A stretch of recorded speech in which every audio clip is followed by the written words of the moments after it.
Hello friends, welcome to the new episode of my channel. আমি অরিত্র। এখন এই ভিডিওর মধ্যে আমরা কিছু লেটেস্ট আপডেটস নিয়ে কথা বলবো এবং বক্স অফিস কালেকশনও আপনার সাথে শেয়ার করবো। সব থেকে প্রথমে বর্ডার 2 এর কালেকশন নিয়ে কথা বলবো। তো বর্ডার 2 নিজের ডে ওয়ানে 32 কোটি 10 লক্ষ টাকার মতো নেট কালেকশন করতে পেরেছে ডে ওয়ানে, যেটা বেশ ভালো একটা ওপেনিং ছিল। একটা ওয়ার ড্রামা ফিল্ম, তো সেটা এরকম ওপেনিং আমরা সচরাচর দেখতে পাই না, তো সেরকমই একটা ওপেনিং নিয়েছে।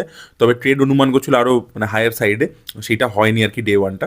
বাট ডে টুতে কিন্তু আরও বেটার একটা গ্রোথ দেখিয়েছে, যেহেতু word of mouth positive, family অডিয়েন্সের কোথাও ভালো লাগছে এবং নর্থ ইন্ডিয়ান সিঙ্গেল স্ক্রিনসে খুব ভালো পারফর্ম করছে, আমি যেটা আগের ভিডিওতেও বলেছিলাম। তো সেইটা কিন্তু ম্যাজিক দেখাচ্ছে আর কি। এবং কালকের দিনকে, শনিবার দিনকে কিন্তু যত বেলা এগিয়েছে, বেলা বেড়েছে, তত আর কি অকুপেন্সিও বেড়েছে কিন্তু। এবং ডে টু এর যে আর্লি এস্টিমেটটা উঠে আসছে, সেটা অ্যাকচুয়ালি ডে ওয়ানের তুলনায় 22% একটা গ্রোথ দেখিয়েছে। এবং ডে টু এর আর্লি এস্টিমেটটা উঠে আসছে 36 কোটি টাকার। ইয়েস, তো ডে ওয়ানে ছিল 32 কোটি কালেকশন হয়েছে, ডে টুতে 36 কোটি টাকা ইন্ডিয়ান নেট কালেকশনের একটা আর্লি এস্টিমেট উঠে আসছে। এবার দেখা যাক, যখন এক্স্যাক্ট ফিগার আসবে, প্রডিউসার ফিগার বা ট্রেডের যে ফিগার এক্স্যাক্ট, তখন আমরা দেখতে পাবো যে এটা থেকে কম আছে নাকি বেশি আছে, সেটাই দেখার মতো বিষয় হবে।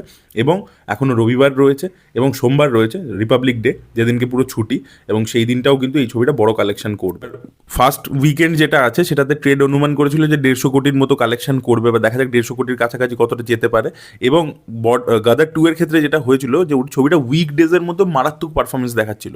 এবার সেইটা বর্ডার 2 এর ক্ষেত্রে কতটা কি হয় সোমবারের পরবর্তীতে, সেটার ওপর কিন্তু এর যে লাইফ টাইম যে কালেকশনের কোথায় ফেট, যে কোথায় পৌঁছাবে, 500 কোটি মার্ক আবারও গাদার 2 এর মতো সানিদল করতে পারবে কিনা, 300 কোটি যেতে পারবে কিনা, 400 কোটি যেখানে পৌঁছায় আর কি, সেটা কোথায় যাবে সেটা কিন্তু ডিপেন্ড করবে টিউসডে টেস্ট থেকে আর কি, মঙ্গলবার অনওয়ার্ডস আর কি, কত কীরকম কালেকশন করতে পারে। বাট ছবিটা যেরকম হয়েছে এবং অডিয়েন্সের রেসপন্স যেরকম আছে, আমার মনে হয় কোথাও গিয়ে উইকডেজেও সাস্টেন করবে। ডেফিনেটলি গাদার 2 এর মতো ম্যামথ না করতে পারলেও বর্ডার 2 কিন্তু উইকডেজেও সাস্টেন করবে বলে আমার মনে হচ্ছে, এখন অবধি যা ট্রেন্ড দেখতে পাচ্ছি।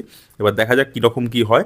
এবং নাইট শোজও লাগানো হয়েছে, রাত্রি 12টা থেকে আর্লি মর্নিং শোজ ইত্যাদিও লাগানো হয়েছে। এবার এগুলো সেরকম নয় যে মারাত্মক অকুপেন্সি হয়ে গেছে সেই কারণের জন্য লাগিয়ে দিয়েছে, সেরকম মারাত্মক রেসপন্সও দেখতে পাওয়া যায়নি যে ধুরন্ধরের মতো রেসপন্স, যে কারণে নাইট শো লেগে যাচ্ছে, তো সেইটাও হয়নি। বাট এটা একটা প্রমোশনাল স্ট্র্যাটেজি আর কি, যে ও রাত্রিরেও শোজ লাগছে, এটা হাইপ বাড়ানোর জন্য করানো হয়, তো সেটাও করানো হচ্ছে। এবং সেখানেও কিন্তু মোটামুটি একটা অকুপেন্সি কিন্তু দেখা যাচ্ছে আর কি নাইট শোজগুলো। দেখা যাক বর্ডার 2 এর কালেকশন কোথায় গিয়ে থামে। এবার যদি আমরা বাংলার যে ছবিগুলো, যেগুলো ক্রিসমাস উপলক্ষে মুক্তি পেয়েছিল, তার পরবর্তীতে নারী চরিত্র বেজায় জটিল মুক্তি পেয়েছিল, সেগুলো প্লেক্স কালেকশন নিয়ে কথা বলে নেবো।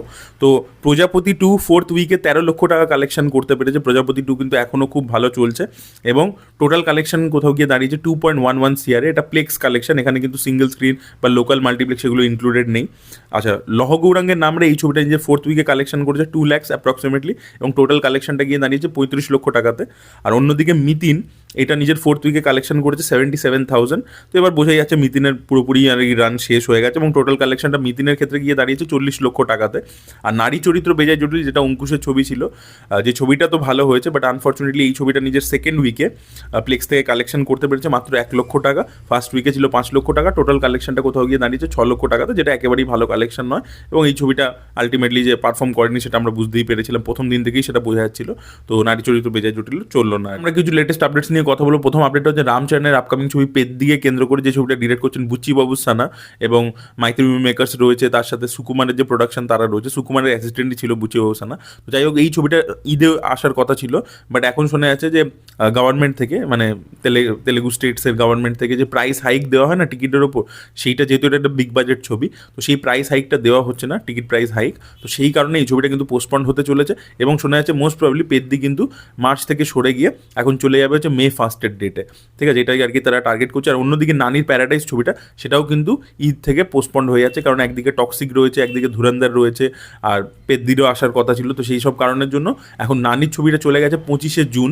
নানির ছবিটা কিন্তু প্যারাডাইস বলে ছবিটা, এটা কিন্তু 25শে জুন মুক্তি পাবে। তো নানির ছবিটার ওপর ভরসা থাকে, বাট দেখার মতো বিষয় এটাই হবে যে ছবিটা নেক্সট লেভেল নানিকে লিস্টারদের মধ্যে ঢোকাতে পারে কিনা, কারণ এখন অবধি তার কিন্তু সেই লেভেলে বক্স অফিসটা হয়নি আর কি। ছবি সে খুবই ভালো বানায়, বাট ওই লেভেলে বক্স অফিসটা তার এখনো হয়। ভিডিওর পরবর্তী আপডেটটা হচ্ছে আল্লু অর্জুন অ্যাটলি ছবিটাকে কেন্দ্র করে A22 A6 যেটাকে আমরা বলছি, তো সেই ছবির মধ্যে কিন্তু জিম সার্ভও যুক্ত হয়েছেন। ইয়েস, এই কাস্টের নতুন অ্যাডিশন তার হয়েছে। তিনি খুবই ভালো একজন অভিনেতা, তার বহু ভালো ছবিতে আমরা পারফরমেন্স দেখেছি, এবং একটা সানি লীলা ভানসালির লাউড জোনের মধ্যেও তিনি ফিট করে যান, আবার খুব রিয়েলিস্টিক ন্যাচারাল গ্রাউন্ডেড জোনের মধ্যেও তিনি ফিট করে যান। তো দেখা যাক এখানে তার রোলটা কীরকম হয়। মোস্ট প্রবলি অ্যান্টাগনিস্টের চরিত্রই হবে বলে আমার মনে হচ্ছে। কুবেরাতেও তাকে আমরা দেখেছিলাম একটা ভিলেনিয়াস চরিত্র প্লে করতে। যাই হোক, দেখা যাক এখানে কীরকম রোল হয়।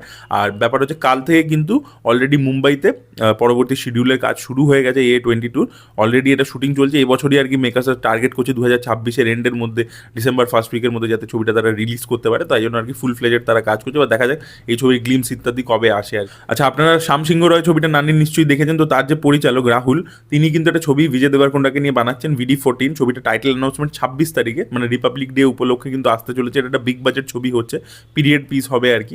দেখা যাক কীরকম হয়। মাইত্রী মুভি মেকার ছবিটাকে প্রডিউস করছে, কালকে অ্যানাউন্সমেন্ট আসছে। এবার দেখা যাক খালি পোস্টার দিয়ে তারা অ্যানাউন্স করে নাকি প্রপার একটা ভিডিও ইত্যাদি ড্রপ করে, সেটাই দেখার মতো বিষয় হবে। তো বিজয় দেবরকোন্ডার হাতে যে আপকামিং ডিরেক্টরসদের সাথে যে কোলাবোরেট করছে তারা খুবই ভালো, তাদের প্রিভিয়াস কাজ খুব ভালো। এবার দেখা যাক এই ছবিগুলোর মাধ্যমে, ওই রাউডি জনার্দন বলুন বা এই ছবিটা, এগুলোর মাধ্যমে বিজয় দেবরকোন্ডা কামব্যাক হয় কিনা বক্স অফিসে। কিংডম ছবিটার মধ্যেও কিছু জিনিস খুবই ভালো ছিল, বাট ওভারঅলে ছবিটা ভালো হয়নি এবং ছবিটা কোথাও গিয়ে হিট ট্যাগও পাইনি বক্স অফিসে। দেখা যাক বিজয় দেবরকোন্ডার আলটিমেটলি কামব্যাক হয় কিনা। আচ্ছা, ভিডিও পরবর্তী আপডেটটা হচ্ছে সৌরভ গাঙ্গুলি বায়োপিকে কেন্দ্র করে রাজকুমার রাও এই চরিত্রটা প্লে করছেন, আপনারা প্রত্যেকেই জানেন। এবং মিমি চক্রবর্তীকে আমরা ডোনা গাঙ্গুলির চরিত্রে দেখতে পাবো, এরকমই একটা আপডেট উঠে এসেছিল। তো এখন কিন্তু বিক্রমাদিত্য মোটবানি কলকাতায় এসে রেকি ইত্যাদি করছেন।